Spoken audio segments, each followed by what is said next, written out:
কুড়িগ্রাম থেকে আমাদের আরেক সহকর্মী লোডশেডিং ও জনভোগান্তির খবর নিয়ে যুক্ত হয়েছেন রাজু মুস্তাফিজ।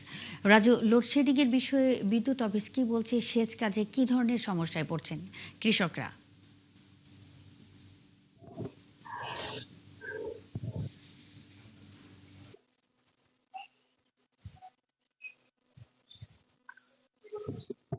যে অবস্থা ছিল, মানুষ একটু স্বস্তির মধ্যে পড়েছে, কারণ গত 3 দিন থেকে যে লোডশেডিং নেই, একদম কারেন্ট স্বাভাবিকভাবে চলে এসেছে। এটি আসার কথা, এবং এই অঞ্চলের মানুষ কিছুটা স্বস্তির মধ্যে পড়েছে।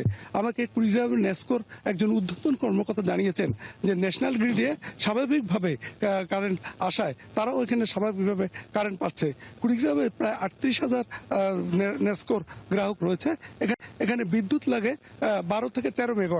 তারা এখন প্রতিদিনই পাচ্ছেন 10 থেকে 11 মেগাওয়াট, যে কারণে বিদ্যুতের আসলে যে সংকটটা ছিল কয়েকদিন আগে, সেই সংকটটা এখন নেই।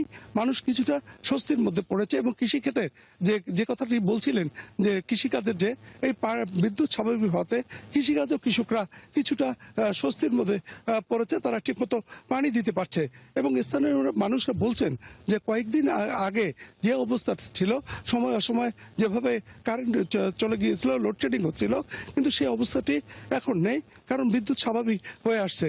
কারণ এখানকার মানুষ আরও বলছেন যে বিদ্যুৎ প্রতিমন্ত্রী বলেছিলেন যে আসলে কয়েকদিনের মধ্যে বিদ্যুৎ কিছুটা স্বাভাবিক হবে, তার প্রতিফলন হয়তো এমনটি হয়েছে।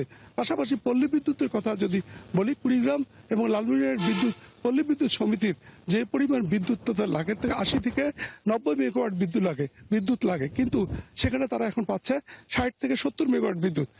শুধু শহরে নয়, গ্রাম অঞ্চলেও এই বিদ্যুৎ কিছুটা স্বাভাবিক হয়ে আসছে, এবং স্থানীয় মানুষরা বেশ খুশি।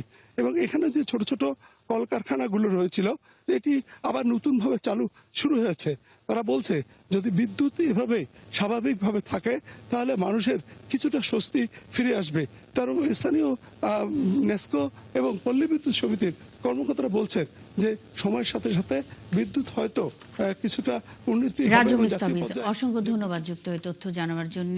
সঙ্গেই থাকবেন লোডশেডিং ও জনভোগান্তির খবরাখবর নিয়ে ফরিদপুর থেকে মনিরুল ইসলাম টিটু, এবং কুড়িগ্রাম থেকে রাজু মুস্তাফিজ যুক্ত ছিলেন।